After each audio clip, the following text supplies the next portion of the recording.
I'm Cliff Krieger, your host. I'm looking for Eileen Del Rossi to be coming in as my co-host. We have Mike Smith zooming in from Western New York State. We think Fruan Kembeng is going to zoom in a minute. And for your information, I am dressed traditionally because my king is in town. My king arrived at the Logan Airport with an overwhelming, joyous Bostonian spirit and hospitality welcome on Friday. And you remember that his father addressed the city council and was made an honorary member of the city council here. I remember. Yes, so that is why I am dressed like this, because to respect my culture and tradition, because I do believe that that is my identity. Fru's got to leave pretty soon, but Okay. I want to show the video from Logan Airport. We're looking for the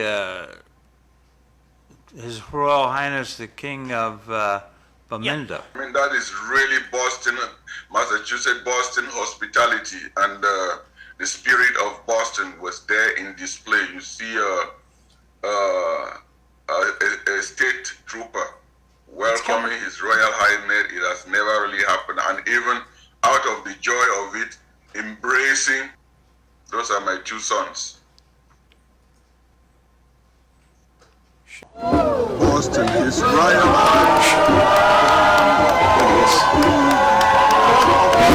Boston, His Royal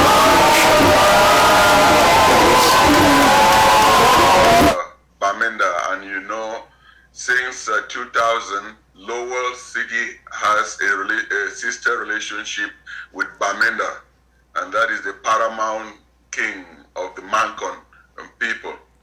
And his father, who's of blessed memory, has visited Lowell, the first African traditional ruler to address the Lowell City Council on 2 occasions.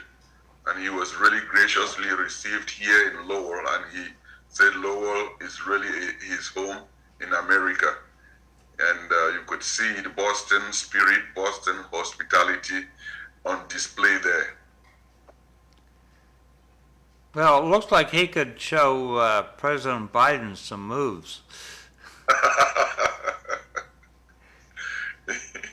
President, or me. I'm like President Biden. I don't think I have much rhythm. Yeah, that's really the Mankon tradition and culture in display right there. Well, you picked up somebody from the background, the lady in the long blue dress. Oh, when you look at her, she must have lived in Cameroon. Yeah. She must have lived in Mankon. You see how she has the moves. Yes. And the king is coming here for an international conference in Boston. So, and that is his first time out of the palace since his coronation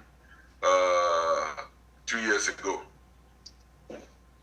Fantastic. Good stuff. Thank you. I'll turn the sound back, but I get feedback. Here at the airport, it has never been happened before. I'll turn the sound back, but I get...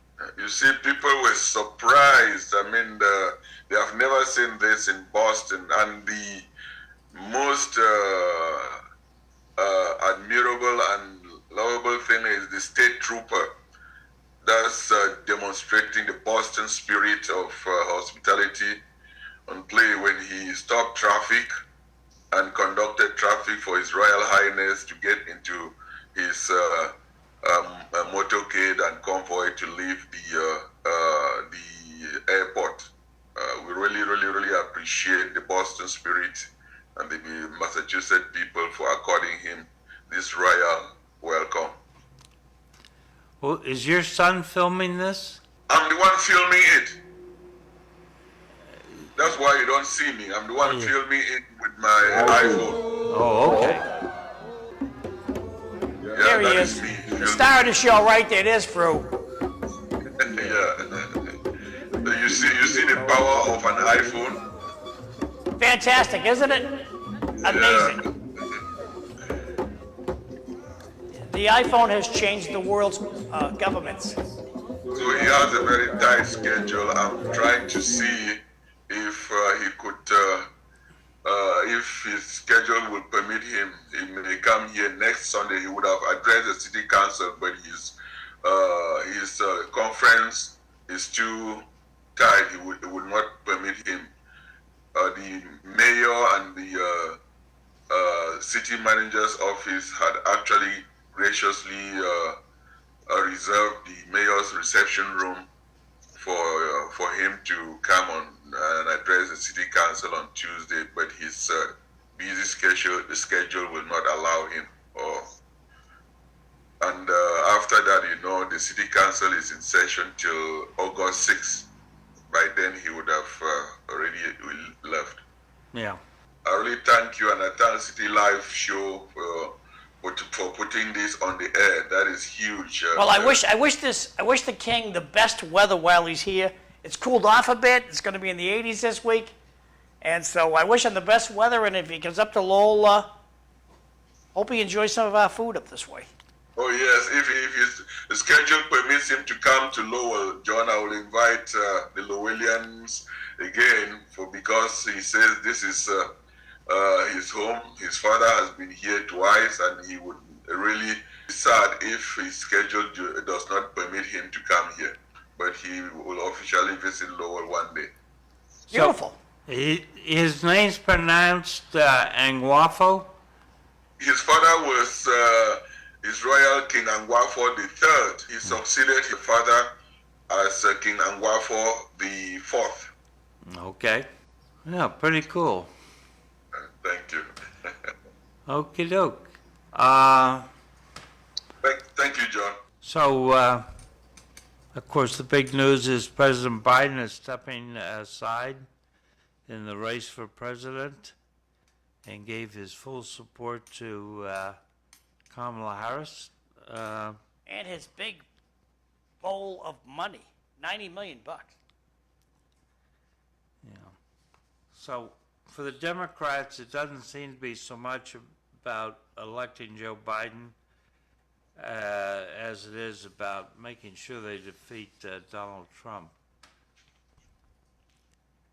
So, Well, to either side, it's all about our side's got to win. They don't care who they run. Our side's got to win. The hell with the Americans. Our side has got to win. So, Fru, you got any thoughts on President Biden stepping aside in this race? Okay, President Biden probably is older than all of us here, right? No, I'm older than he is. Okay. All right. Cliff's gonna be Kamala's vice president. Then, Cliff, to answer that question, by African tradition, what an old man can see sitting down, a young man cannot see standing on the tallest or on the Empire building, because he sees with years of wisdom. So the decision he made is a decision that you could have seen. He sees it better for the good of the country. So I am in no position to guess or say anything contrary. Okay. Well, I just want to jump in on that. If you look at the statement that Biden said, the first thing he said in the statement, I'm doing this for the good of my party and then for the good of the country. So again, it's about the power of his party and the politics. And it took, if it hadn't been for Schumer, Pelosi, probably Obama telling him, hey, you need to get out, he would not have gotten out. He would not have, because he's still mad he got passed over for Hillary in 2016. And, he wanted to run again.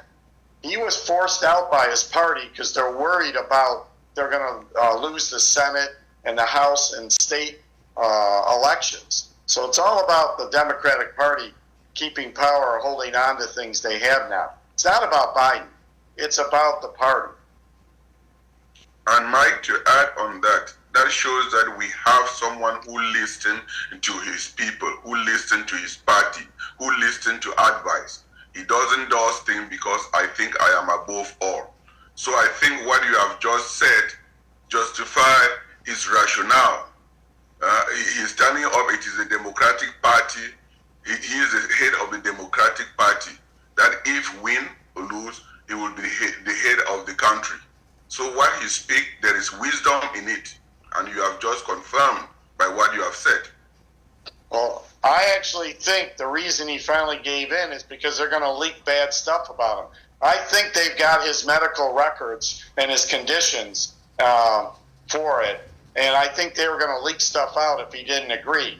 And if that happened, he would have been forced to resign as president. And so what the deal is now is he gets to continue as president for the rest of his term and leave that way. Otherwise, they would have forced him out to resign as president. I think they would have found a way to get him out of there. But that is still wisdom for him. Yeah. Well, yes. I mean, he thinks about he didn't want that to happen, so he took the lesser of the two bad choices he had to make. I like So to. what an old man can see sitting down, a young man cannot see standing on the Empire Building. Yeah.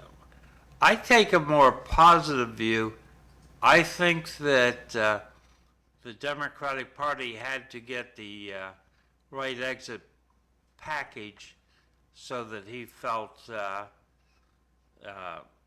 he could resign and, step away from this race and retire from the presidency in January with some grace. So I suspect that there's been agreements about how they'll dispose of Hunter Biden, Jim Biden, all that stuff.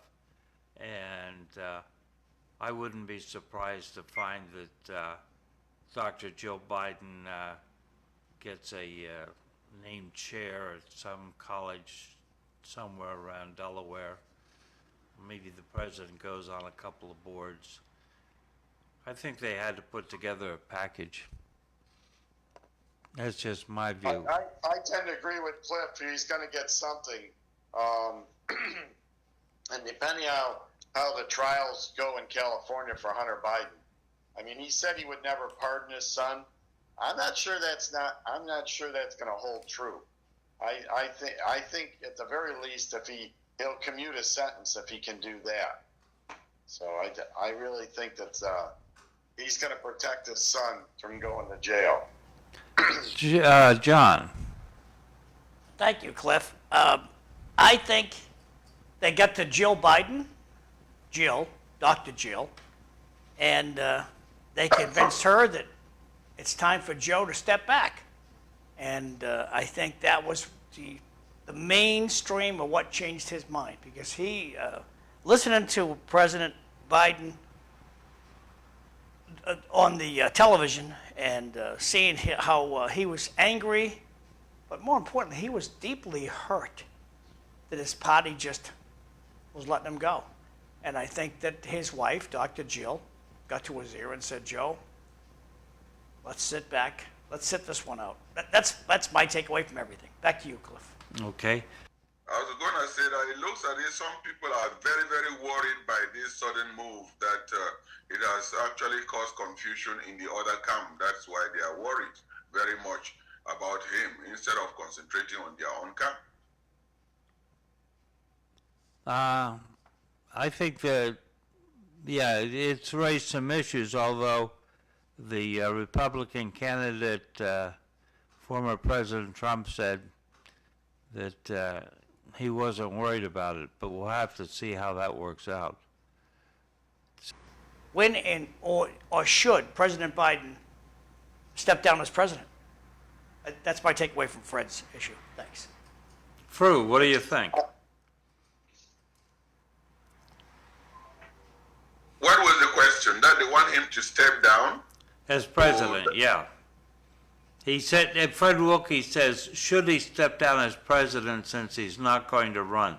Wisdom, if we really reason well and we really follow, Eva understood the American system, the president is elected for how many years? That's not the question. The question is, Fru. No, John, We all know if the this. president- 4 years. Fru, 4 years, respectfully, Fru. we all 4 know years. this. John, you're stepping John, you on have to. No, I have a mind of my own. If the president is elected for 4 years, that 4 years has not come. Why are you jumping the boat? He has to finish his term, please. That is being reasoned.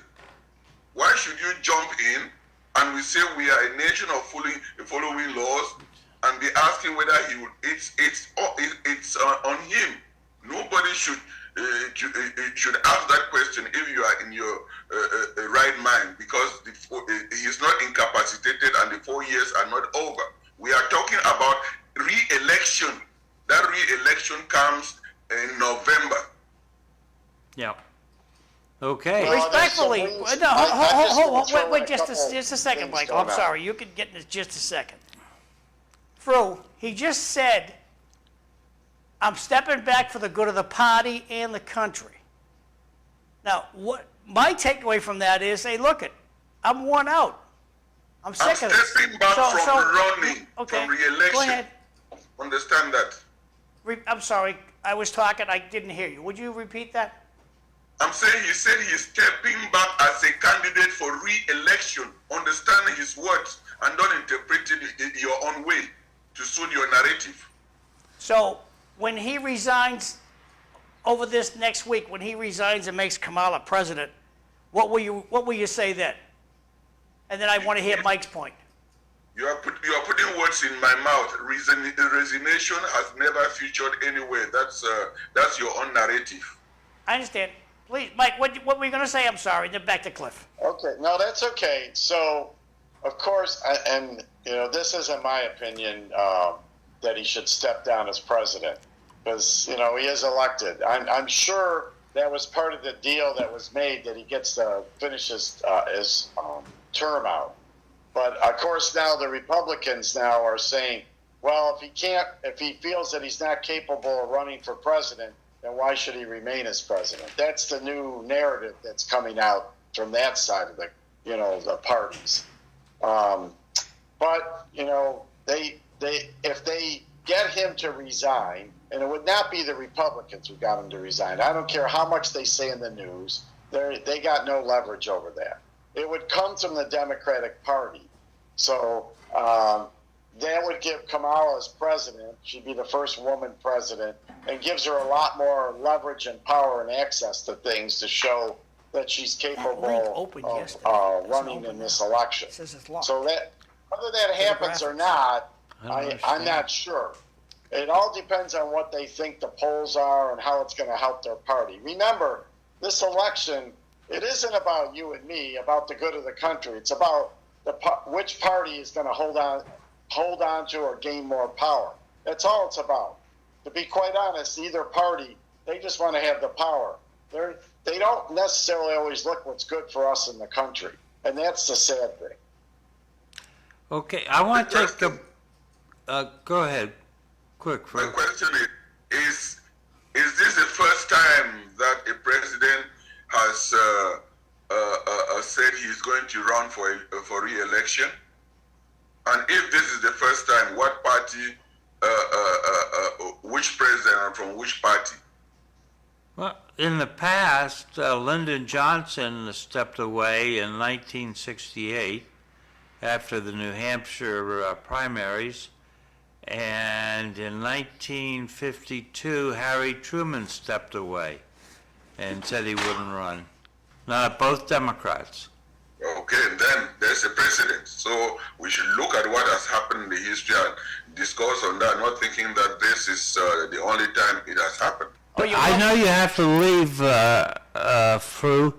My next topic was the assassination attempt against President Trump. Just before you skedaddle out of here, do you have any thoughts on that? Anything you'd like to say? I just thank the Almighty God that did not happen on this blessed soil, this blessed land of ours. Such things should not, God will not allow that to happen. And I pray for former president and pray for all the candidates that everything should should go under the watchful eye of God and the blessing of God. This country is a blessing, and it should be that way. Okay. Hey, thanks, Farouk. You're very welcome. Mike, have a good week, and John, see ya. You too, Fru. Thanks, Fru. You're the best. Have a good week. Good luck with the king. All right, I will. Thank you. So long. Bye-bye. Back to you, Cliff. Mike, so